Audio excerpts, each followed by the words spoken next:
नमस्ते all aspirant and welcome in my YouTube channel. So start करते हैं the Hindu newspaper. The Hindu newspaper से पहले हम देख लेते हैं यूपीएससी 2000 का आया हुआ क्वेश्चन। हालांकि इस क्वेश्चन को मैंने क्यों उठाया, इसके पीछे का रीज़न क्या है उसको देखेंगे हम। रीज़न क्या है, अभी देखिए दिल्ली में आप देख रहे हैं कि यमुना रिवर है ना, उसका जल स्तर जो है वो बढ़ गया है। तो उसी के रिगार्डिंग ये वाला क्वेश्चन है। और देखिए ये न्यू पैटर्न बेस पे है, ऐसी बात नहीं है कि यूपीएससी ने क्वेश्चंस इससे पहले पूछे नहीं थे, कभी पूछे थे, बट क्या था कि 2023 के एग्जाम में उन्होंने अपनी संख्या बढ़ा दी, बस इतना सा था। तो देखते हैं पहला क्या है असरसेशन। हमारा पहला है असरसेशन, जो हम बोलते हैं ना कथन और निष्कर्ष के आधार पर। तो the frequency of flood in north India plain has increase during the last couple of decade, है ना, इस तरीके से लिखा हुआ है। देयर रीजन क्या है, there has been reduction in the depth of river valley due to depositional of silt. अब ये आपका कथन और निष्कर्ष वाला क्वेश्चन है, असर्शन एंड रीजन वाला क्वेश्चन है। तो अब आप इसमें देखेंगे, हालांकि देखिए इसमें आंसर अलग यहाँ लिख दिया है ना, ठीक है। तो आंसर क्या है, कैसे है देखिए, there has been a reduction in the depth of river valley due to the depositional of silt. इस टाइप का क्वेश्चन क्या होता है ना कि इसको इससे कनेक्ट करके देखा जाता है, देयर फोर से, है ना, या फिर मान लीजिए आप ये कोई भी टर्म से आपका इससे कनेक्ट हो रहा है तो ठीक है। अगर ये डिफरेंट है तो कॉमन सी बात है, इसका आंसर क्या हो जाता है, ये हो जाता। बट अगर इनमें से एक भी गलत है, फर्स्ट वाला या सेकंड वाला, तो उसमें से आपका एक और दूसरा सही या गलत हो जाता। अब देखते क्या है, ये कारण क्या है कि भाई जो ये रिवर वैली है ना, वो डेप्थ में डिपोजिशनल सिल्ट के कारण क्या हो रहा है, वो रिडक्स हो रही है। उसके रिडक्ट होने की वजह से क्या हो रहा है, frequency of flood in the north Indian plain has increase during the last decade. तो उसका आंसर क्या हो जाएगा, आंसर हो जाएगा A. Both A and B, A and R true and R is connected to the correct to explain of the A. अच्छा अब मैं बताऊँ क्या है, अभी जो वर्षा हो रही है, वर्षा का कारण क्या है, अभी वो फ्लड का कारण था, वर्षा का कारण क्या है, वर्षा का कारण मैं बता दूं आपको, जो रेन का कारण है ना, वो आपका वेस्टर्न डिस्टर्बेंस एंड आपका जो रेनी सीजन है, यानी मानसून कह सकते हैं, मानसून और वेस्टर्न डिस्टर्बेंस की वजह से अभी दिल्ली में क्या है, वर्षा का यमुना का जलस्तर कैसा है, बढ़ गया है, आप ऐसे कह सकते हैं। तो उसका मेन जो रीज़न है वो वेस्टर्न डिस्टर्बेंस है। अगर अभी जो क्वेश्चन बनेगा वहाँ पे मान लीजिए the frequency of the rain है ना in north plain has increase during the last decade, reason क्या है, तो रीजन आपको दे दिया जैसे western disturbance and rainy season. So तब बाद को आपका आंसर क्या होगा, तब भी आपका आंसर ए होगा। बट आपको इतना समझना है कि अभी आपका वेस्टर्न डिस्टर्बेंस की वजह से, है ना, और ये आपका जो फ्लड आया था वो था आपका डिपोजिशनल सिल्ट की वजह से। ओके, तो इस क्वेश्चन को आप देख लेंगे, इसका आंसर क्या होगा हमारा ए। आगे चलते हैं फिर हम।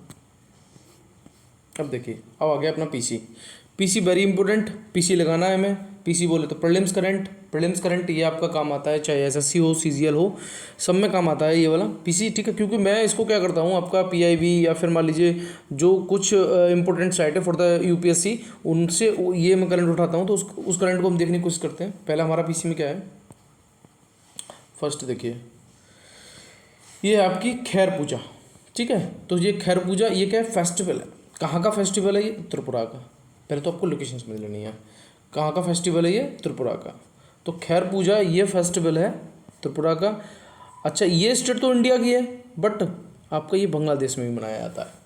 कहाँ पे, बांग्लादेश में भी। तो खैर पूजा आपको याद रखनी है। दूसरा, अभी बहुत ज़्यादा न्यूज़ में चल रहा है मुखुर्थी नेशनल पार्क, ये नेशनल पार्क से है, या फिर मान लीजिए वाइल्ड लाइफ सेंचुरी या नेशनल पार्क वाला क्वेश्चन जब भी आता है तो उसे हमें छोड़ना नहीं है। मुकुर्ती नेशनल पार्क, ये इसकी लोकेशन कहाँ है ये हमें देखना। तो लोकेशन इसकी है नीलगिरी इन Tamil Nadu state. Okay, Nilgiri hills and Tamil Nadu state में कौन सा, मुकुर्ती नेशनल पार्क।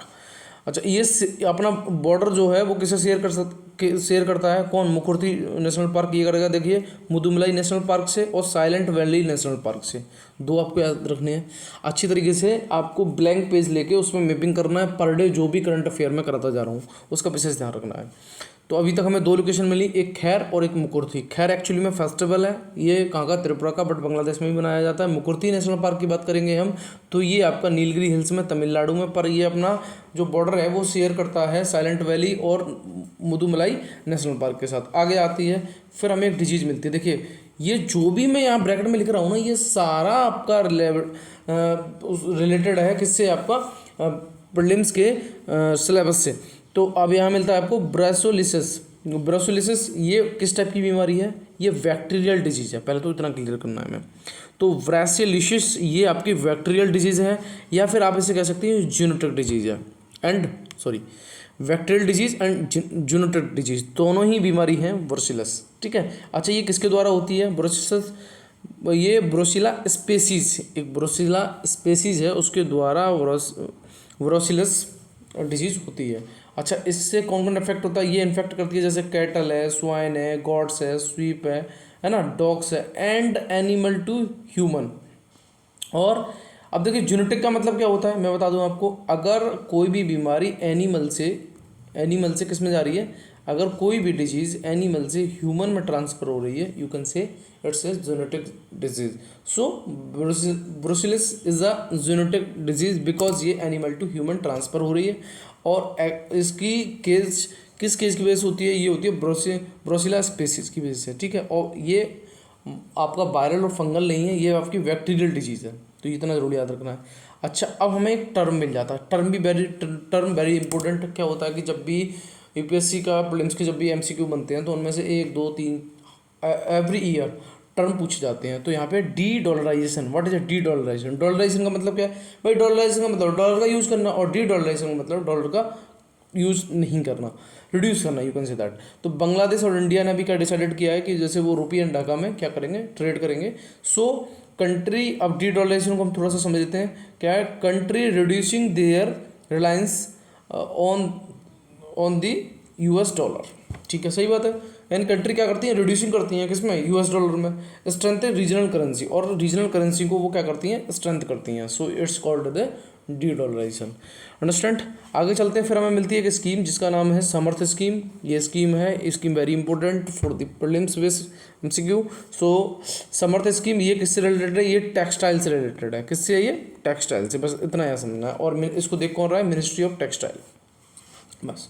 तो अभी तक इस पेज में हमने एक स्कीम पढ़ी, जो स्कीम समर्थ स्कीम टेक्सटाइल से थी। डी डॉलराइजेशन हमें समझ में आ गया कि स्ट्रेंथन करना अपने रीजनल करेंसी को। और ब्रुसेलोसिस एक्चुअली में ये क्या है, आपकी जूनोटिक डिजीज़ है, बैक्टीरियल है। मुकुर्ती नेशनल पार्क आपको मिलेगा तमिलनाडु नीलगिरी में, खैर पूजा आपको मिलेगी त्रिपुरा में। एक बार मैंने रिवाइज करा दिया जिससे कि आपको याद हो जाए। आगे चलते हैं, फिर हम दूसरा पेज हमारा क्या है, सेल्फ क्लाउड। अभी आपने एक छोटी सी क्लिप देखी होगी जो तकरीबन 30 सेकंड की थी, उसमें क्या था, एक क्लाउड दिखाया गया था, और वो क्लाउड जो था ना, उसको हम सेल्फ क्लाउड या फिर अर्कस क्लाउड बोलते हैं। और ये कहाँ पे, ये वीडियो जो क्लिप थी ये कहाँ की थी, उत्तराखंड की। अभी आपने देखा होगा, वायरल हुई थी काफ़ी। तो उसी के रिगार्डिंग ये है। देखिए, अब ये न्यूज़ से है आपका, ये न्यूज़ से है, क्या न्यूज़, क्या करंट है आपका। तो हालांकि ये नहीं पूछा जाएगा, बट मेरा कहने का मतलब है न्यूज़ नहीं पूछा जाएगा, बट हाँ ये क्लाउड है ना, ये क्लाउड अपना सिलेबस में है, क्लाउड अपने सिलेबस में है, तो इसके पूछने के पूरे चांस हैं, क्योंकि अभी लेटेस्ट है। तो ये सेल्फ क्लाउड और अर्कस क्लाउड, ये अभी आपको कहाँ मिले देखने को लिए, उत्तराखंड में मिले। पहली बात ये क्लियर कर लीजिए आप, ठीक है। अच्छा, आगे चलते हैं फिर हम। अब इसमें आपको मिल जाता है, ये है आपका जो सेल्फ क्लाउड होते हैं, ये पावरफुल स्ट्रॉम सिस्टम, ठीक है।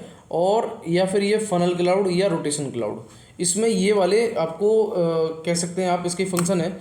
जो भी सेल्फ क्लाउड होता है ये पावरफुल स्ट्रॉम टाइप का होता है, फनल क्लाउड होता है, रोटेशन क्लाउड होता है। कहाँ देखा गया, उत्तराखंड में, ठीक है। आगे चलते हैं, दूसरा हमारा क्या है, फिर देखते हैं फॉर्मेट। जैसे अच्छा, ये फॉर्म कैसे होगा, फॉर्म देख लेते हैं। जैसे आपकी, मैं बताऊँ क्या होता है, फॉर्म कैसे होता है, ये सेल्फ क्लाउड आखिर में फॉर्म कैसे होता है। इसमें क्या होता है कि जो वार्म डाउन ड्राफ्ट होती है, यानी कि आप कह सकते हैं जो गर्म हवाएं होती हैं वो तो ऊपर उठ जाती हैं और ठंडी हवाएं नीचे आ जाती हैं। तो ठंडी हवाएं नीचे आने की वजह से गर्म हवाएं ऊपर जाती हैं, जिससे कि सेल्फ क्लाउड बनता है।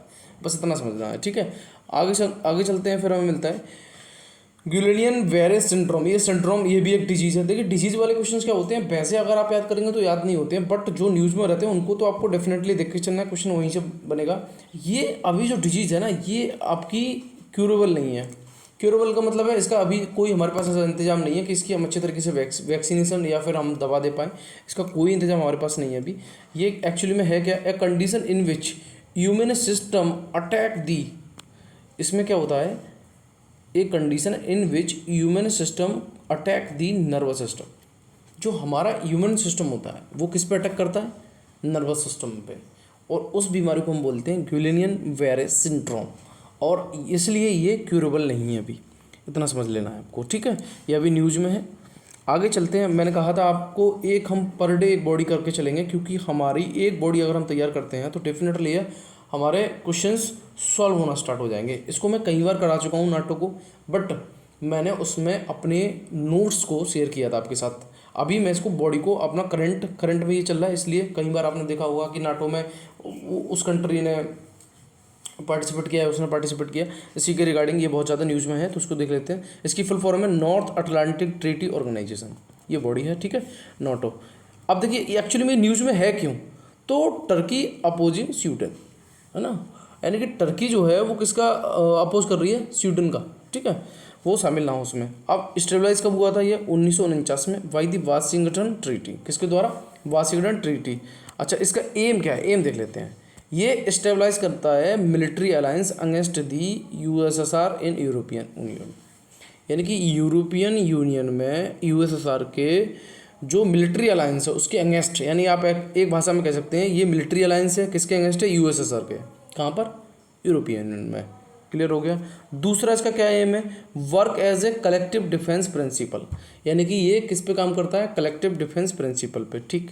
अच्छा, अब ये अथॉरिटी मिली कहाँ से इसे मिली है यूएन के 51 of the chart, UN charter, UN एक चार्टर्ड है, उसके आपको 51 चार्टर से मिली है नाटो को अथॉरिटी। अच्छा, मेंबर इसमें कितने हैं, 31, ठीक है, और फिनलैंड जो है वो लास्ट, यहाँ थोड़ा सा फोटो आ गया, फिनलैंड आपका लास्ट है, और मेंबर इसका इंडिया नहीं है, इतना समझ लेना है आपको, ठीक है। तो इंडिया मेंबर नहीं है, और फिनलैंड इसका लास्ट मेंबर है, अभी 31 है, ठीक है, और ये एक्चुअली में counter the, you can say that ये अगेंस्ट दी यूएसएसआर, ठीक है, और वाशिंगटन ट्रीटी है। अच्छा, आगे चलते हैं फिर हम देखते हैं द हिंदू। पहला क्या है, with PM flying to Paris India approve plan to buy 26 Rafale M jets. अभी क्या है, जो अपने जो माननीय प्रधानमंत्री जी हैं तो वो पेरिस गए, तो पेरिस में उन्होंने अप्रूवल प्लान है कि हम लगभग 26 राफेल एमजेट खरीदेंगे। अच्छा, क्या है इसमें देख लेते हैं हम। 26 हमारे क्या हैं, एम राफेल फाइटर हैं, और लगभग उनमें से and 3 additional scorpion classes diesel electrical submarine from the France, और लगभग हमारी 3 जो हैं वो scorpion class diesel electrical submarine है। तो 26 हम क्या ले रहे हैं वहाँ से, एम राफेल, वो उसको स्कॉर्पियन हमारी कितनी होंगी, 3। अच्छा, अब क्या हुआ है देखते हैं। जो डीएससी है, granted acceptance of necessity for the procurement of the 26 Rafale marine aircraft along with associated and, देखिए क्या क्या, ancillary equipment, weapons, simulators, spares, documentation, crew training and logistic ports for the Indian navy from the French government based on inter government agreement. तो inter government agreement पे हमें ये सारी चीज़ें मिलेंगी। अच्छा, अब कस्टमाइजेशन की भी बात करते हैं। अगर ऐसा कुछ कि उसमें कमी आती है तो उसके लिए उसका मेंटेन और रिपेयर करने का काम भी वो किसका होगा, वो कॉन्ट्रैक्ट के अंडर में है। ये कॉन्ट्रैक्ट हमने करा लिया कि भैया अगर उसमें कुछ भी मेंटेनेंस या रिपेयर की ज़रूरत पड़ती है तो वो भी आपको करना पड़ेगा। अच्छा, अब सबमरीन जो खरीदी जा रही हैं वो हैं आपकी जैगन डक शिप बिल्डर्स, ये जो है फ्रांस के हैं, Jagan duck ship builders, okay. तो इसमें बस अभी ये है, और आगे देखते हैं क्या है। अभी हमारे लिए समझने के लिए इसमें ज़्यादा कुछ है नहीं, इतना ही समझना है हमें, इतना हम खरीद रहे हैं। अब देखिए जब क्या होगा, हम साइंस एंड टेक पढ़ेंगे तो उस टाइम हम इस चीज़ को और ज़्यादा डिस्कस करेंगे। अभी मैंने आपको जो आर्टिकल में दिया था उसमें थोड़ा सा पढ़ाने की कोशिश की है। River water permits city roads and as a solid as human widen its imprints. भाई अब पानी तो घुसता ही जा रहा है ना। कल अभी हमने देखा था 208.13 आपका मिली जो भी है वाटर लेवल जो है बढ़ गया है ना दिल्ली में।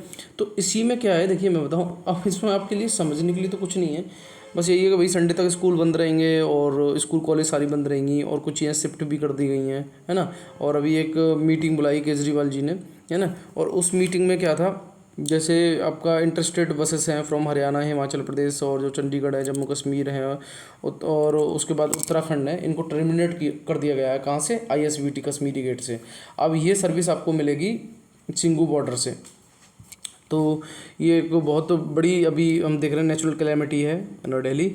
और इसमें देखिए ये सारी चीज़ें अब कुल मिला के आप एक भाषा में ये कह सकते हैं कि भाई दिल्ली में स्कूल तो बंद करने बहुत ज़रूरी है। रीज़न क्या है, स्कूल बंद करना इसलिए ज़रूरी है क्योंकि भाई सिस्टम अभी अच्छे तरीके से काम नहीं कर पा रहा है, जो भी सिस्टम है ना। तो स्कूल खोलने का मतलब क्या है, फ़ायदा क्या है, बच्चे जाएंगे किस तरीके से जाएंगे। अभी हम अब जो सिटीजन्स हैं दिल्ली के उन्हीं को अच्छी तरीके से नहीं कर पा रहे, तो चिल्ड्रंस को तो बाद में हम सुविधा दे पाएंगे। अच्छा अब देखते हैं हम यहाँ पे, देखिए फिर ये मैंने मैप लगा दिया। मैप लगाने का कारण यही है कि इस मैप को आपको अच्छी तरीके से रट लेना भाई। कारण क्या है, इस मैप से इस बार डेफिनेटली एक ना एक क्वेश्चन बनेगा। रीजन या तो मान लीजिए ओरिजिन पूछ लिया जाए, ये तो रिवर वाला है ना। जब ये रिवर वाला है भाई तो या तो ओरिजिन पूछ लिया जाए रिवर का, कहाँ से ओरिजिन हो रहा है, ठीक है, और कौन सी रिवर ईस्ट फ्लोइंग है, वेस्ट फ्लोइंग है, या फिर मान लीजिए उसके नॉर्थ टू साउथ या ईस्ट टू वेस्ट इस टाइप की रिवर। अच्छा, और यमुना अभी न्यूज़ में चली रही है अच्छी खासी। अब देखते हैं यूसीसी इफ इम्प्लीमेंट वेट क्या है, यूसीसी इफ इम्प्लीमेंटेड हास्टली वो लीड टू कॉन्स्टिट्यूशनल ब्रेकडाउन से तमिलनाडु गवर्नमेंट। भाई सीधी सी बात है, अगर आपने यूसीसी को इम्प्लीमेंट करने में अगर जल्दबाजी दिखाई तो डेफिनेटली है ये कॉन्स्टिट्यूशनल ब्रेकडाउन होगा। अब मैं बताऊं, यूनिफॉर्म सिविल कोड जब भी आपके माइंड में आता है देन आर्टिकल 44, उसके बाद डीपीएसपी, और डीपीएसपी के अंदर आपके पास आता है लिबरल, ठीक है, not social and not Gandhian principle, only liberal. Liberal में भी अब आप ये देखने पड़ेगा आपको कि कौन कौन से आर्टिकल आते हैं, इसको मैंने करा चुका हूँ। आप क्या करेंगे, लास्ट वाली वीडियो में जाके इसको देख लेंगे, ठीक है। आगे चलते हैं फिर हम अपने लिए और क्या इम्पोर्टेंट है उसे निकालने की कोशिश करते हैं। ये कावर अभी चल रही है ना, तो इसमें कई लोग जा रहे हैं। इसमें से किसी मदर जी ने बोला है माई सन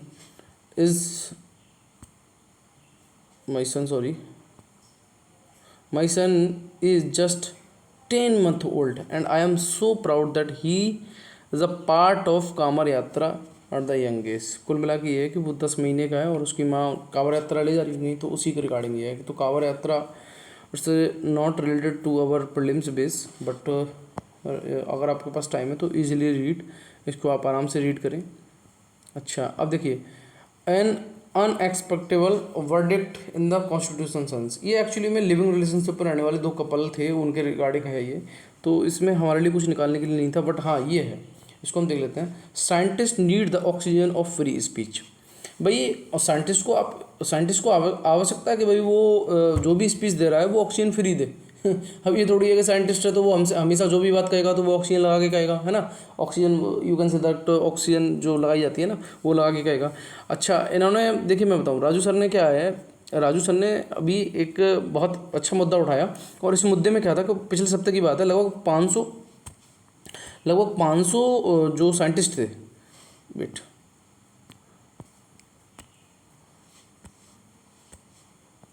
लगभग 500 साइंटिस्ट थे, ठीक है। उन्होंने क्या लिखा, उन्होंने इंडियन इंस्टीट्यूट ऑफ साइंस इसको क्रिटिसाइज़ किया।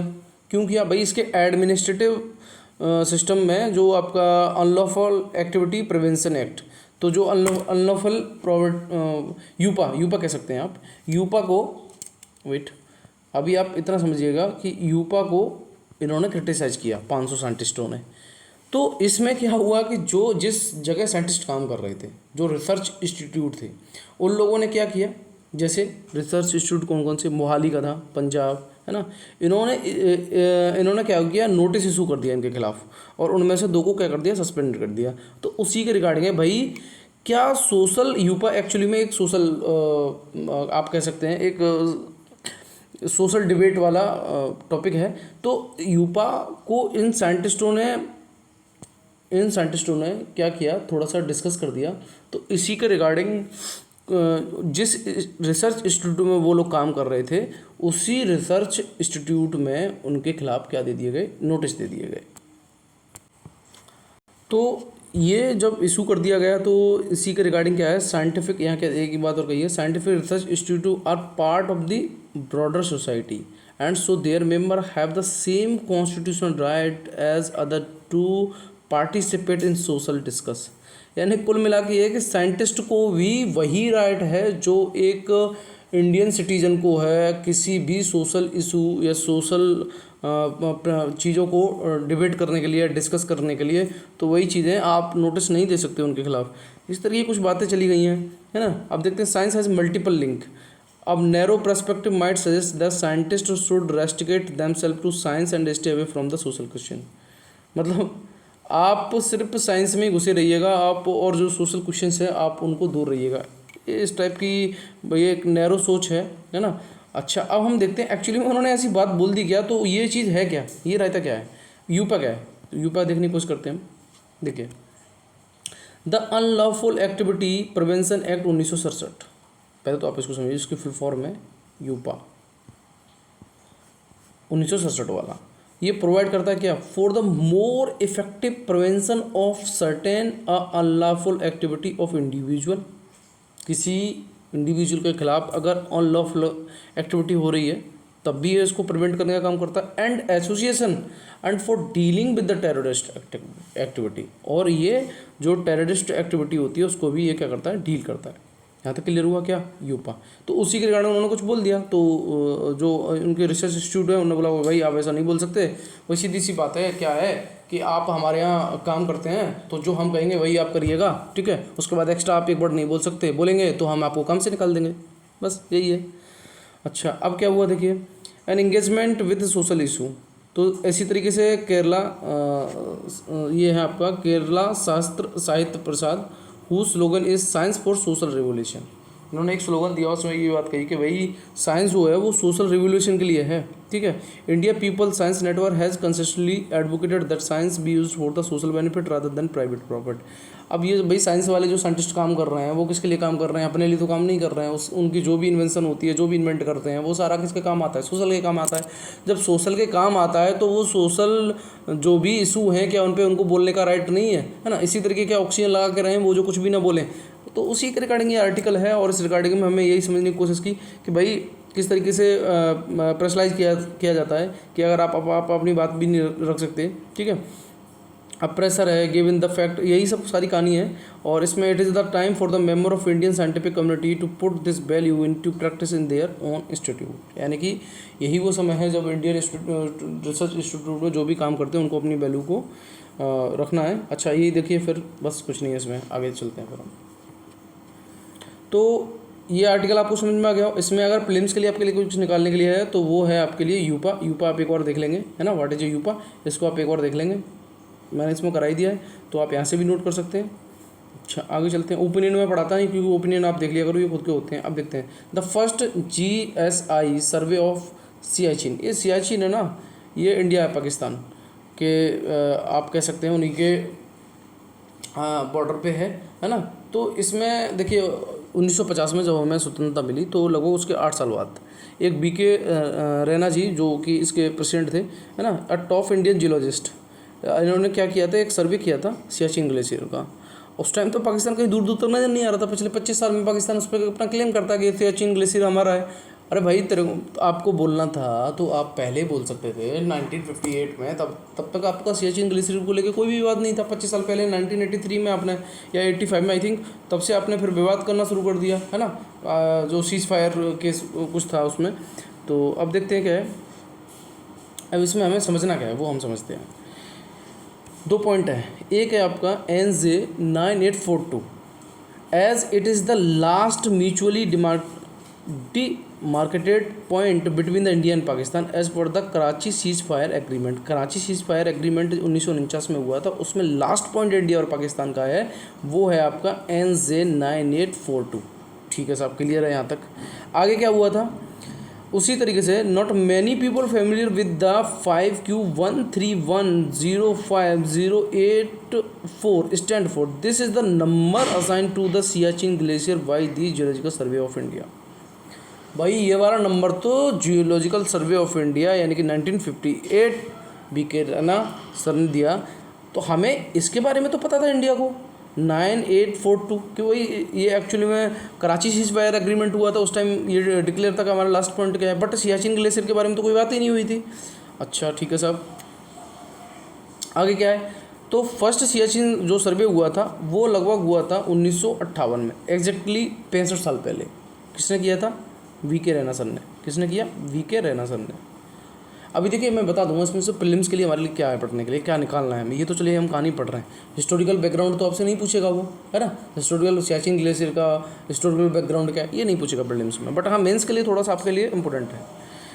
और जो सर्वे हुआ था 1958 वाला, ये would become a bone of contention between the India and Pakistan. अच्छा 1958 वाला जो सर्वे हुआ था ये बोन ऑफ कंटेंशन है किसका? इंडिया और पाकिस्तान का।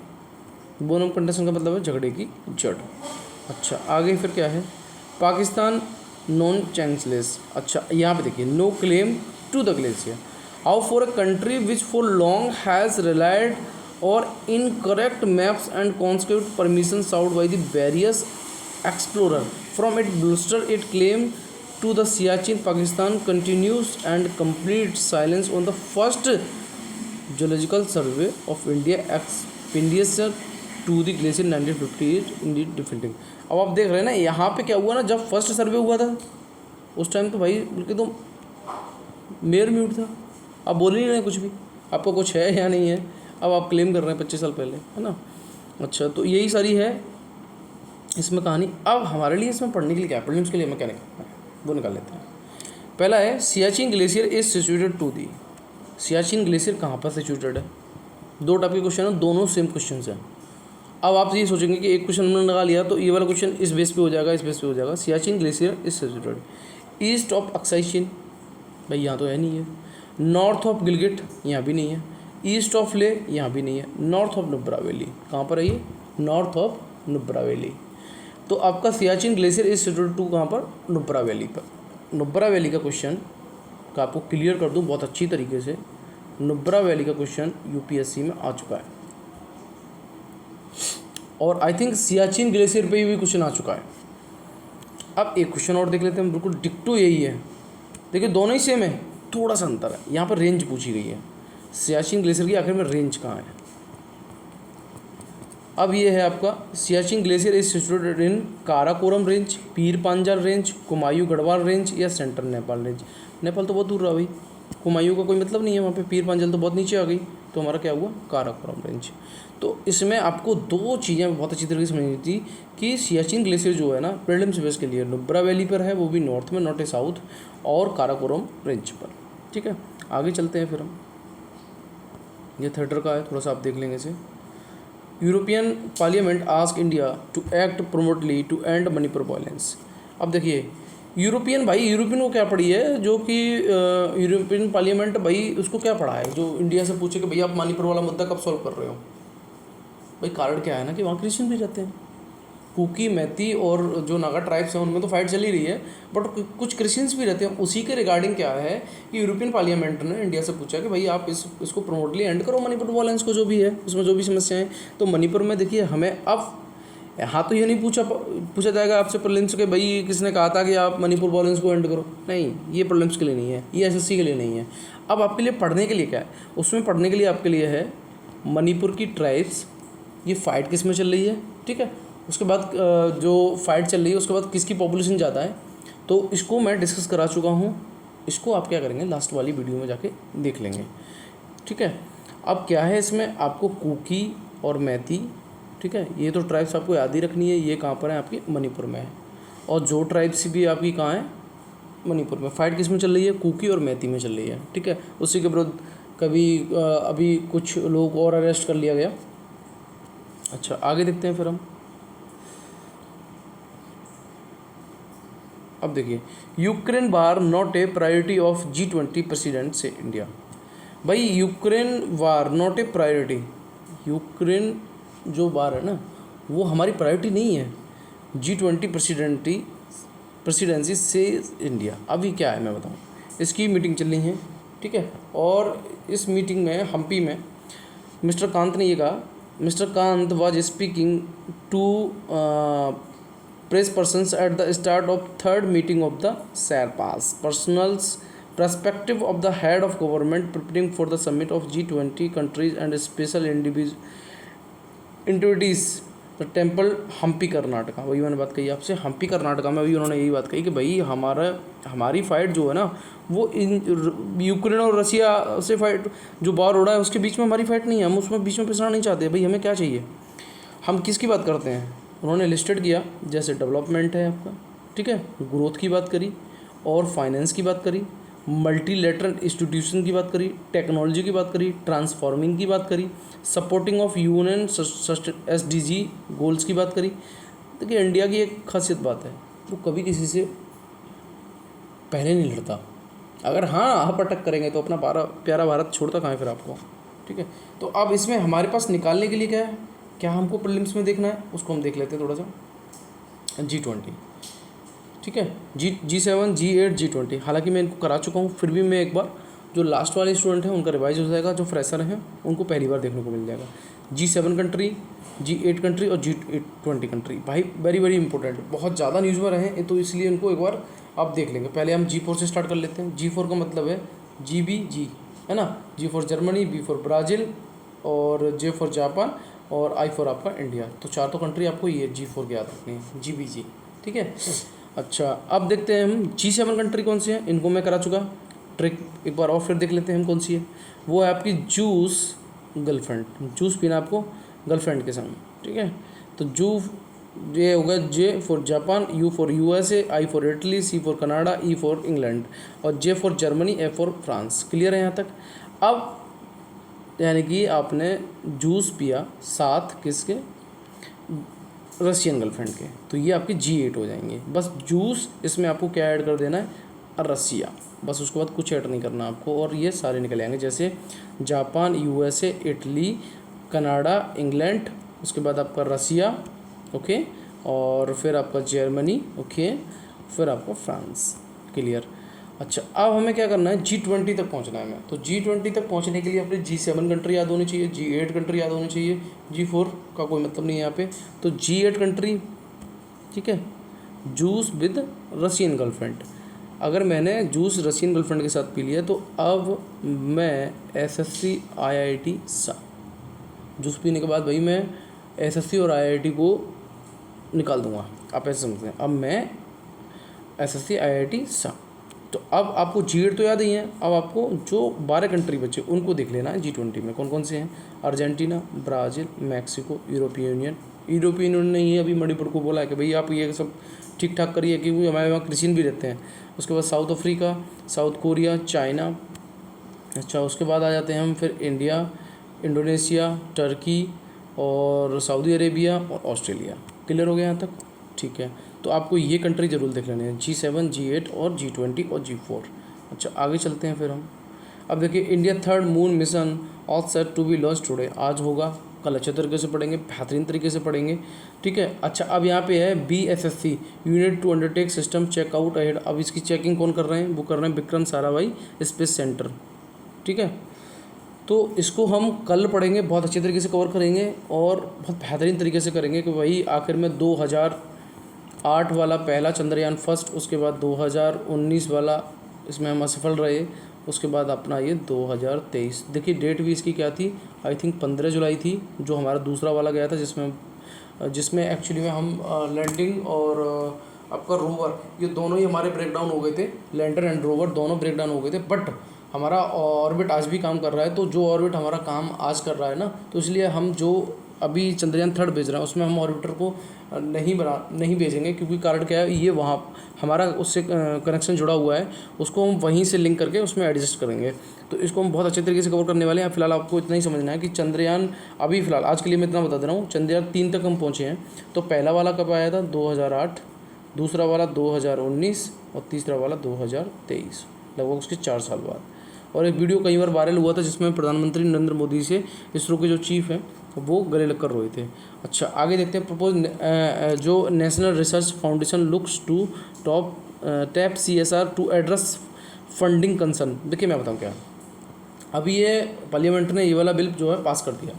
इसमें क्या है, नेशनल रिसर्च फाउंडेशन ये क्या करेगी, अब ये रिसर्च का काम करती है। पहले तो आपको इतना समझना है, यूनिवर्सिटी एंड जो लोकल लेवल की आपकी होती हैं उनमें ये रिसर्च का काम करती है।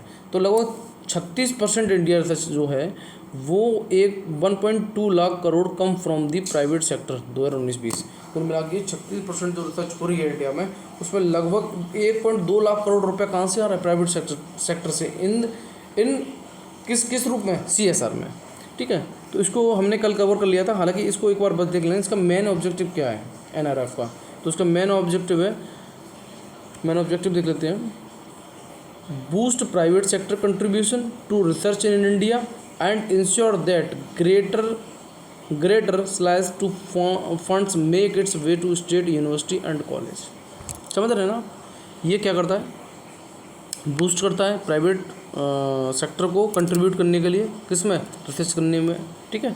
तो और इंश्योर करता है greater slice of the fund make it's way state university and college.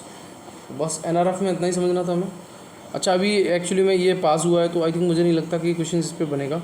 और क्या होता है ना, यूपीएससी की यही खास बात है, वो जब 2-3 साल बीत जाते हैं ना, और जब माइंड से स्लिप होने लगता है, तब वो पूछता है। जब लेटेस्ट आता है ना नया नया, तो लोगों को लगता है कि नहीं पढ़ लो इसमें से बन जाएगा, बट नहीं, यूपीएससी ऐसा नहीं करता। वो सोचता है कि जैसे अभी देखना आपने यूक्रेन रशिया वार था, जब भी पूछना 22 में था, लोगों ने खूब रट्टा मारा, दबा के रट्टा मारा कि आएगा ये ऐसे आएगा, बट नहीं, ऐसा नहीं हुआ। क्वेश्चन कब पूछा, 23 में, है ना। तो कुल मिला के ना, जैसा शेयर होता है ना, पीछे पहले से शांति से जाता है, तो लोगों को लग रहा है कि शांति जा रहा है, चला जाएगा, बट नहीं, वहाँ से वो छलांग लगा रहा है। यही यूपीएससी का नहीं है, जब भी क्वेश्चन पूछता है ना वो, तो एकदम पीछे चला जाता है, और फिर 2-3 साल पीछे जाके तो क्वेश्चन पूछता है। India's January June trade with China decline एमिड slow down. अभी इंडिया एक्चुअली में क्या है ना, चाइना से जो भी ट्रेड हो रहा था, वो थोड़ा सा स्लो डाउन हो गया है। कई कारण, कई फैक्टर हैं इसके, ठीक है। तो उसको अभी हमें नहीं देखना है, आगे देखते हैं फिर हम। स्पोर्ट्स टाइम है तो पढ़ लेना इसको, है ना, कोई मतलब का तो है नहीं स्पोर्ट्स अपना। आगे इंडियाज़ नहीं, आई थिंक मेरा कहना है, मतलब जिसकी हैबिट है उसके लिए तो अच्छा ही है। India's diabetes epidemic is making its wide spect TB problem loss. देखिए क्या है, डायबिटीज़ से लोगों को क्या प्रॉब्लम हो रही है, टीवी की भाई। अब क्या है, diabetes mellitus is a major risk factor to increase the incident and severity of tuberculosis. तो डायबिटीज़ से क्या बढ़ रही है, ट्यूबरकुलोसिस बढ़ रही है। अच्छा,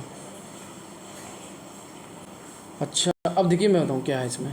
इंडिया हैज़ अराउंड लगभग 74.2 million people living with diabetes, while TB affect 2.6 million Indian every year. हर साल लगभग 74.2 million people living with diabetes, समझ रहे हैं ना आप। और लगभग टीबी से कितने अफेक्ट हो रहे हैं, लगभग 2.6 मिलियन, लगभग 26 लाख आपका टीबी से तकरीबन। और लगभग आपका ये बैठेगा जाके, आप मल्टीप्लाई कर लेंगे इसमें, 74.2 मिलियन लोग किससे, भाई डायबिटीज़। तो इसका मतलब डायबिटीज़ जो है आपकी वो ज़्यादा है। अच्छा, फिर यहाँ देखें द प्रेवलेंस ऑफ ये देखिए, ये डायबिटीज़ ही बोला गया है, was found we 25.3% while 24 were the prediabetes in 2012। अब अच्छा, ये बात हमें पता कैसे चलती है, इसको भी देख लेते हैं। ये है आपका ट्यूबरकुलोसिस यूनिट है, कहाँ पे, चेन्नई में, 2012 की। इसकी स्टडी क्या बताती है, लगभग 25.3% ये आपका डायबिटीज़ से, और लगभग 24.5% आपका प्री डायबिटीज़ से, ये चेन्नई से, ठीक है। अच्छा, आप क्या निकाल लेते हैं, diabetes directly affect the outcome of those affect of both disease. अब डायबिटीज़ देखिए, डायबिटीज़ तो डायबिटीज़ ही है, बट ये दो टीबी को भी इफेक्ट कर रही है, समझ रहे हैं ना, टीबी से हो रही है। अच्छा, अब क्या है, an important part of is to improve the nutritional status for the people with TB as well as diabetes millets as they can help increase the chance of favourable TB treatment outcome. अच्छा, अब भाई साहब इससे निपटने के लिए हमें क्या करना चाहिए। चलिए, ये तो समस्या है कि 74.2 मिलियन पीपल और लगभग 2.6 मिलियन पीपल आपका जो है टीबी से, और लगभग 74.2 मिलियन आपका डायबिटीज़ से, ये तो है ठीक है पेशेंट। अब क्या है, हर साल, तो इससे निपटने के लिए क्या है भाई, क्या करना चाहिए हमको, क्या क्या क्या हमारे लिए एक केस हो सकता है जिससे हम बाहर निकल पाए। तो देखिए, an important part of this is to improve the nutritional status को बढ़ा देना चाहिए। पीपल, चाहे वो टीबी वाला हो, चाहे वो डायबिटीज़ वाला हो, और उनके ये चांस हैं कि इससे वो टीबी से उभर पाएंगे। Strengthen the individual. अच्छा, और उसके बाद जो इंडिविजुअल प्रोग्राम चलते हैं फॉर टीबी वाले और डायबिटीज़ वाले, इनको क्या देनी चाहिए, प्रायोरिटी देनी चाहिए। भाई सीधी सी बात है, लोगों में जागरूकता नहीं है। कई लोगों को क्या है, खांसी हो जाती है, और उनको लगभग 3-3, 4-4, 5-5 हफ्ते हो जाते हैं, बट वो क्या होता है, वो जाते नहीं हैं और समझते हैं कि ऐसे ही ठीक हो जाएंगे, अपना घरेलू कुछ उपचार करते रहते हैं। बट क्या है ना, उसका एक बार डॉट्स का इलाज करा लेना चाहिए टीबी वालों को कि भाई कहीं ऐसा तो नहीं है, ये खांसी बार बार आ रही है तो टीबी हो सकती है। तो कुल मिला के ये मैं बताने की कोशिश कर रहा था इसमें कि इसमें सीन आपका यही है कि strengthen individual program for the TB and ठीक है, इन इस चीज़ से डरने के लिए। और हमें पॉलिसी को भी कैसा करना चाहिए, स्ट्रॉन्ग करना चाहिए। अगर हमें इससे निपटना है तो जो पॉलिसी हम बना रहे हैं वो पॉलिसी भी हमारी कैसी होनी चाहिए, स्ट्रॉन्ग होनी चाहिए। तो डेटा आपको पता चल गया how to improve this disease, और हम इससे कैसे इम्प्रूव कर सकते हैं वो भी हमें पता चल गया। ठीक है, तो आज मैं बताने की कोशिश करूँगा, आज जो भी इम्पोर्टेंट लगा मुझे वो मैंने कराने की पूरी कोशिश की। ठीक है, और PDF के लिए मैंने आपको बताया कि आप क्या करें ना, जो मैंने नंबर दिया उस नंबर पे आप एक बार मैसेज लिखकर भेज देंगे, हाई लिखकर भेज देंगे व्हाट्सएप पे, आपको PDF मिल जाएगी। ठीक है, और ये फुल पेपर होता है, इसमें से मैं जो चीज़ें लगती हैं ऐड वाली उनको मैं हटा देता हूँ। और आपसे यही बात मैं कहना चाहूँगा कि आप इसको ना, जो कंटिन्यूस वीडियो को देख रहे हैं तो वो जो आपको शुरू में मिल जाते हैं ना, जो आपको स्टार्टिंग में ये 2 पेज में दे रहा हूँ ना, इनका तो आप साथ के साथ चाहो तो नोट्स बना लो, अदरवाइज ये जो PDF मैं आपको देता हूँ इनको आप सेव करके रखो, जिससे कि आप आराम से इसे पढ़ पाओ। कारण क्या है, ये आपका सब जगह काम करेगा। सब जगह का मतलब ये है, चाहे आप SSC की तैयारी कर रहे हैं, चाहे आप SSC CGL है, या फिर मान लीजिए आपका UPSC है। ठीक है, तो ये सारे एग्ज़ाम में काम करेगा। इस चीज़ को आप ज़रूर देखेंगे। और एक हमने जो इनिशिएटिव अपनी देखी है कि इसमें हम बॉडी पर डे कर रहे हैं। बॉडी इसलिए हम पर डे कर रहे हैं क्योंकि इसके जो क्वेश्चन बनते हैं ना, तो सारी बॉडी हमें एकदम याद रखना बहुत ज़्यादा डिफ़िकल्टी हो जाता है ना, उनको हम याद नहीं रख पाते। सो आज इस सेशन को हम यहीं एंड करते हैं।